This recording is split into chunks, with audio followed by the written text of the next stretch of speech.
क्या पढ़ रही है? मत पूछ यार, फ्रेजल वर्ब याद कर करके ना मेरा तो मूड ही खराब हो गया है। कितना भी लर्न करो फिर भूल जाता है। अरे टेंशन क्यों करती है यार? तू बस एक काम कर, स्टार्टिंग से एंड तक मेरा वीडियो देख एंड वीडियो के अंत में मैंने कुछ टिप्स दी हैं, उनको फॉलो करना, लर्न होने लगेगा। क्या तेरे पास है टिप्स? हाँ बाबा, तू पहले प्रॉमिस कर कि मेरा वीडियो देखेगी। Okay, I will watch your video, but tips देना मत। पहले प्रॉमिस कर तू कि मेरा वीडियो देखेगी। Done? Done. Okay.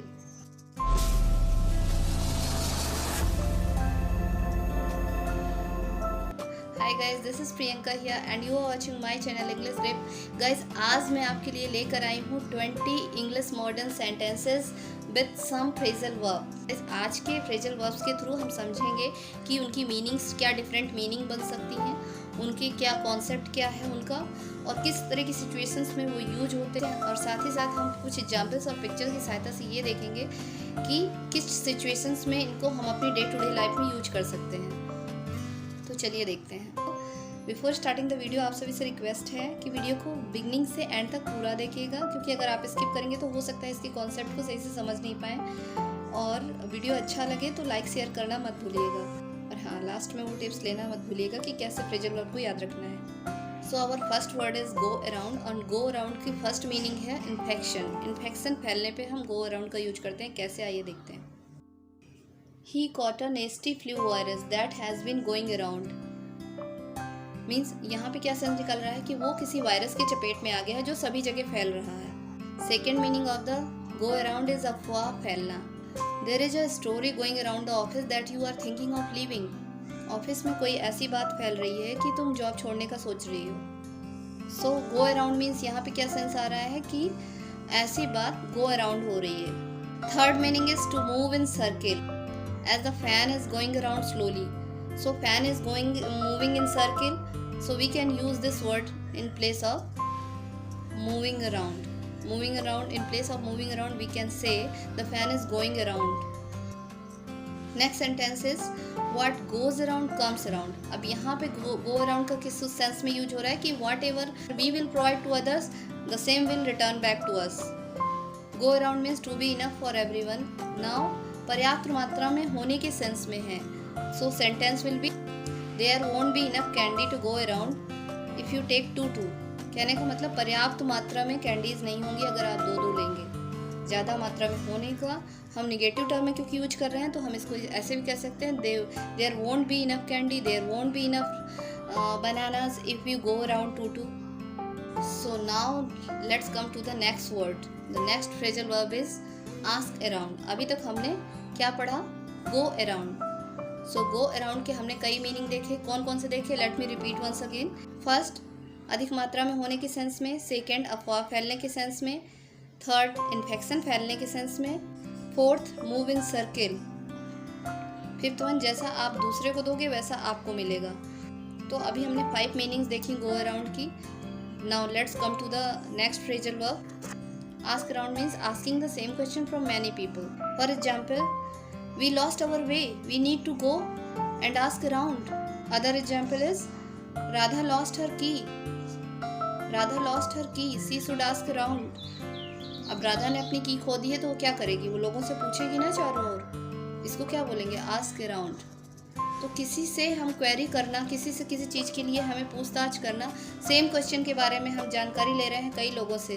Suppose that मेरा सामान खो गया है, या कभी कभी क्या होता है ना कि हम कुछ जानना चाह रहे हैं और वो हमें एक के थ्रू नहीं पता चल रहा, तो हम कई लोगों से क्वेरी करते हैं, तो उसको हम बोलते हैं ask around. Now let's talk about the third phrasal verb which is backup. Backup means पीछे हटना। So first word is moving backward. अब ये पीछे हटने के ही सेंस में है। बैकअप मीन्स जैसा कि इसके नाम से पता चल रहा है, बैक अप, पीछे को हटना। As could you back up a little to give me some room. And other meaning of the backup is to stop और to block. The wash basin drain is backed up and has to be unclogged by the plumber. Wash basin backup हो गया है यानी block हो गया है, and has to be unclogged by the plumber means अब हमें क्या करना होगा? अब प्लम्बर को बुला के उसको अनक्लॉग करना होगा। So what's the use of backup here? To stop or to block. Now we have another meaning of the backup, that is to support. आपको इसमें ज़्यादा कंफ्यूजन नहीं होगा क्योंकि बैकअप यानी पीछे से हम उसको अप कर रहे हैं यानी सपोर्ट कर रहे हैं। As I will back you up if you speak truth, और we can say parents always backup their children only in case if they are choosing right path. One more sense is here, backup means copy a computer file. Computer में जब हमारा कोई data input होता है और उसको हम save करना चाह रहे हैं तो उसका हम क्या करेंगे, बैकअप लेंगे। तो इस सेंस में भी हम बैकअप का यूज करते हैं। As don't forget to backup your work. Now the other phrasal verb which we have is blow up. Let's see what are the meaning of blow up. First meaning is to suddenly become very angry और furious. अचानक से नाराज हो जाने के sense में हम blow up का यूज करते हैं। Let's see the example. My mother blew up when she had seen my messy room. So यहाँ पे मदर क्या हो गई, नाराज़ हो गई क्योंकि उन्होंने मेरा मैसी रूम देखा और वो ब्लू अप हो गई या अचानक से वो गुस्सा हो गई। Another meaning of blow up is add air, हवा भरने के सेंस में। Ram was blowing up the balloon on his birthday party. अब ये हवा भरने के सेंस में हम टायर में भी यूज कर सकते हैं। Suppose that our tyre is flatten, then we can say that it's need to blow up. Blow up का एड एयर के सेंस में एक और सेंटेंस है जो आपने बहुत बार सुना होगा, blow up the candles.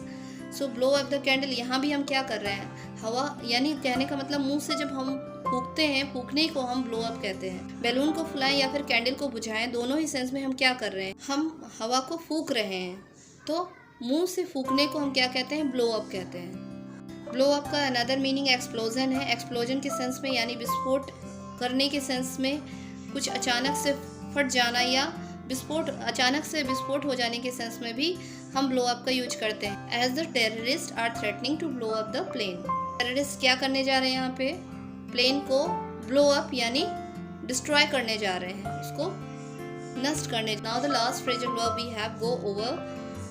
Go over means to examine thoroughly और टू रीचेक और टू स्टडी। कहने का मतलब दोबारा से हम जब किसी चीज़ को रीचेक करते हैं या गहनता से उसका परीक्षण करते हैं कि इसमें क्या कमियां हैं, क्या इसमें सही है, दोबारा या फिर उसको रीड करते हैं, तो हम क्या कर रहे हैं, हम उसको गो ओवर कर रहे हैं। For example, I went over for my work but I found nothing wrong there. Another example, can you go over for this topic, here is some mistakes in it. So now the time to tell about the tips what we have to do, how we can use the phrasal verb in our day-to-day life.